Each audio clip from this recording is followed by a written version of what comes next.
Good evening, and welcome back to Footnotes and Folly. Volume 1 ended with Shakespeare quietly abandoning his nagging and finding a better way to keep the young man alive forever, the poem itself. Volume 2 is that idea in full bloom, Sonnets 18 through 35, where children are forgotten, the verse becomes the immortality, and the friendship deepens from advice into something far more personal. It holds the most famous line he ever wrote. And by the end, the first dark cloud. Let us begin in the sunshine, while it lasts. Should I compare you to a summer's day? You are lovelier than that, and more even temper. Rough winds batter the tender buds of May, and summer never lasts quite long enough. Sometimes the sun blazes too hot. Often its golden face is dimmed, and everything beautiful eventually loses its beauty, stripped away by chance or the natural course of change. But your beauty, your eternal summer, will never fade, nor will death boast that you wander in its shadow, because in these eternal lines you will go on growing through time. As long as people can breathe and eyes can see, this poem will live, and it will keep you alive. The promise of Volume 1 made good, he offers immortality through verse, and in the same breath delivers it. The poem is the proof of its own boast, and 4 centuries on, still winning the argument. Devouring time, blunt the lion's paws, make the earth swallow her own sweet children, pluck the teeth from the fierce tiger's jaws, and burn the long-lived phoenix in her own blood. Make glad and sorry seasons as you race by, and do whatever you like to the whole wide world and its fading sweetness. But I forbid you one most terrible crime. Do not carve a single hour into my love's fair forehead, nor draw lines there with your ancient pen. Leave them unmarked as a pattern of beauty for all who come after. And yet do your worst, old time. Despite your wrongs, my love will live forever young in my verse. He has stopped asking for children entirely. The shield against time is no longer a son, it is this poem. The whole project has changed its mind and not announced it. You have a woman's face painted by nature's own hand, you, the master and mistress of my passion. A woman's gentle heart, but without their fickle changes. An eye brighter than theirs and far less false, gilding whatever it looks upon. Nature first meant to make you a woman, but then falling in love with her own creation, added one thing, and by that addition cheated me of you. But since she equipped you for women's pleasure, let your love be mine, and let your body's use be their treasure. The famous master-mistress sonnet, over which scholars have waged centuries of polite war. Shakespeare treats the matter with a frankness and a wit most of his commentators never managed. I am not like that other poet, stirred to verse by some painted beauty, who ransacks heaven itself for ornament and rehearses every grand comparison, sun and moon, rare jewels, the first flowers of spring. Let me be true in love, and true in writing it. My love is as fair as any mother's child, even if not as bright as the golden candles fixed in heaven. Let those who love gossip say more. I will not overpraise what I do not mean to sell. A poem attacking flowery love poetry, which is of course itself a small, beautiful piece of love poetry. He simply cannot help himself. My mirror will never persuade me I am old, so long as you and youth share the same age. But when I see time's lines on you, then I will look for death to settle my account. For all the beauty that clothes you is only the fitting dress of my heart, which lives in your breast as yours lives in mine, so how can I be older than you? Therefore, love, take care of yourself as I take care of myself, not for my own sake, but carrying your heart, which I will guard as a nurse guards her child from harm. And do not count on having your heart back if mine is killed. You gave yours to me, not to be returned. The conceit of swapped hearts, I cannot be old, because I am wearing your young one. Tender and faintly possessive, this is no longer about duty at all. Like a nervous actor who forgets his lines from stage fright, or some wild beast so overfilled with rage that its own strength weakens its heart. I, afraid to trust myself, forget to say the perfect words of love's ritual, and seem to weaken under the weight of my own love's power. So let my books be my eloquence, the silent messengers of my speaking heart, pleading for love and a reward more than the tongue that has said more often. Learn to read what silent love has written. To hear with the eyes belongs to love's fine wit. The tongue-tied lover hands the work to the page. Read with your eyes, he asks, a request both romantic and, for a man selling poems, rather convenient. My eye has played the painter and fixed the shape of your beauty on the canvas of my heart. My body is the frame that holds it, and the finest skill in such a portrait is its perspective. For only through the painter, through my eyes, can you find where your true image hangs, in the workshop of my breast, which keeps your own eyes for its windows. See what good turns our eyes now to each other. Mine have drawn your shape, and yours are windows into me through which the sun delights to peer at you. Yet eyes lack the wit to match the heart. They paint only what they see, and do not know what is felt. An elaborate piece of optical flattery, your portrait hangs inside my chest. He is showing off the machinery of his own cleverness, and he knows it. Let those whom the stars favor boast of public honor and proud titles, while I, barred by fortune from such triumphs, take my unexpected joy in the thing I value most. Great princes' favorites spread their fair petals like marigolds in the sun, but their pride lies buried in a single royal frown, for they die at the height of their glory. The famous warrior, after 1,000 victories, is once defeated and struck from the book of honor, and all the rest of his service is forgotten.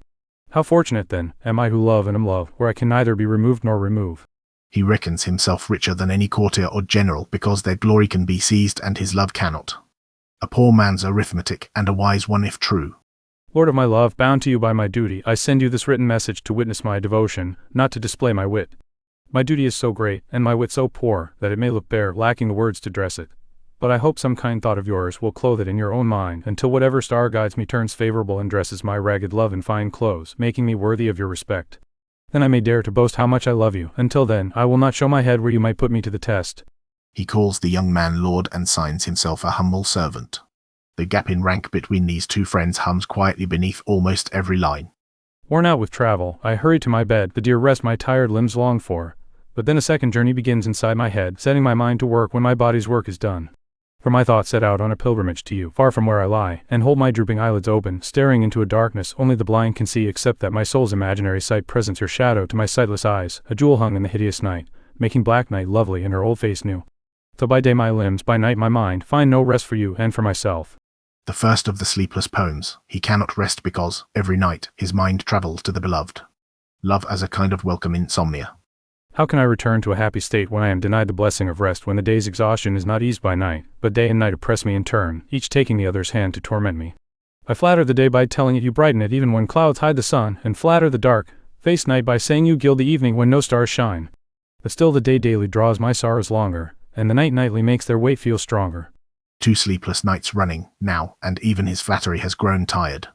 The exhaustion in these poems is real enough that you start to worry for the man. When I am out of luck and out of favor, I sit all alone and weep over my outcast state, and trouble the deaf heavens with useless cries, and look at myself and curse my fate, wishing I were richer in hope, as handsome as one man, as blessed with friends as another, craving this man's skill and that man's range, and least content with what I usually enjoy most. And yet, in the middle of these self-despising thoughts, I happen to think of you, and then my spirits, like a lark rising at daybreak from the dull earth, sing hymns at heaven's gate. For remembering your sweet love brings such wealth that I would not trade my life, even with a king. 12 lines of magnificent self-pity, then one thought of the friend and the whole sky opens. The most generous change of mood in English poetry. And in sessions of sweet silent thought, I call up the memory of things past, I sigh over everything I longed for and never had, and grieve again over old wasted time. Then, I can flood an eye unused to weeping, mourning dear friends now hidden in death's endless night, weeping afresh over love's long, cancelled grief, and groaning at the cost of many a vanished face. Though I grieve over griefs already grieved, sadly counting over sorrow after sorrow as if I had not already paid them once. But if meanwhile, I think of you, dear friend, all my losses are restored, and my sorrows end. Remembrance of things past, yes, this single line gave Proust his English title. A whole catalogue of grief, cancelled by one thought of the friend. Your breast is precious to me because it holds all the hearts I thought were dead, and their love reigns with all love's loving parts, and all the friends I believed were buried. How many a holy, dutiful tear has devoted love stolen from my eyes, like interest paid to the dead who now, it seems, have only moved house and live in you. You are the grave where my buried love lives on, hung with the trophies of my lost loves, who each gave you their share of me, and all that was owed to many is now yours alone.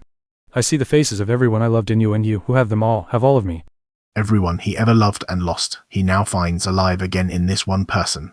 Grief somehow turned into consolation. If you outlive my contented day, when miserly death has covered my bones with dust, and you happen once more to reread these poor rough lines your dead lover wrote, compare them with the better work of the time, and though they are beaten by every other pen, keep them for my love, not for their rhyme, which abler poets will easily surpass. Then grant me only this loving thought. Had my friend's talent grown with this growing age, his love would have produced something finer, fit to march among better writers. Since he died, and poets have improved, I will rid theirs for their style and his for his love. He imagines being dead and outwritten, and asks only to be reread for love, not skill.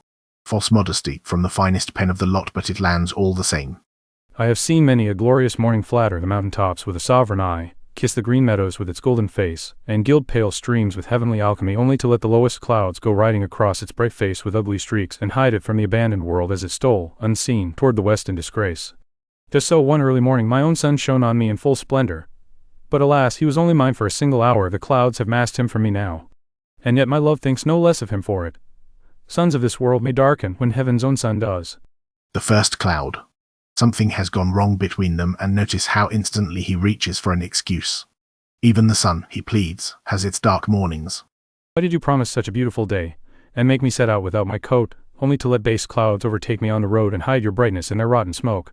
It is not enough that you break through the cloud to dry the rain on my storm-beaten face, for no one praises a salve that heals the wound but cannot cure the disgrace.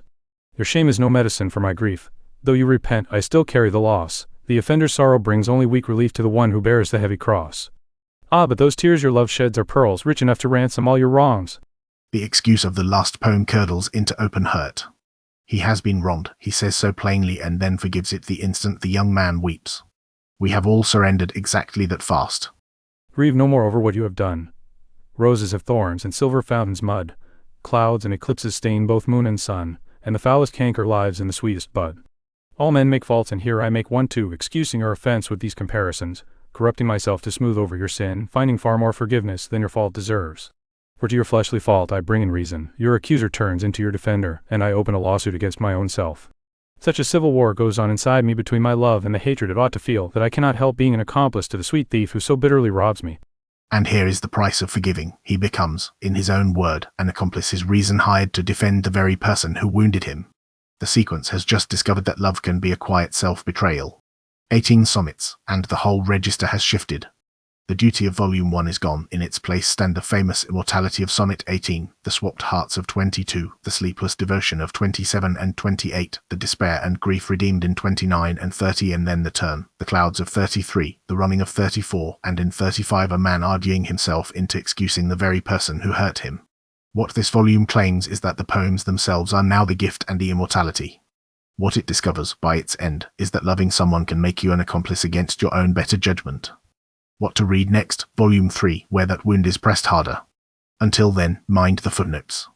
In short, the argument shifts. The poems, not children, are now the promised immortality. Sonnet 18.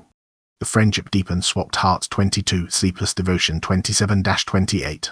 Sonnets 29 and 30, despair and grief dissolved by a single thought of the friend. Sonnets 33-35, the first betrayal and the poet forgiving it against his own reason. By the end, love has become a kind of willing self-betrayal.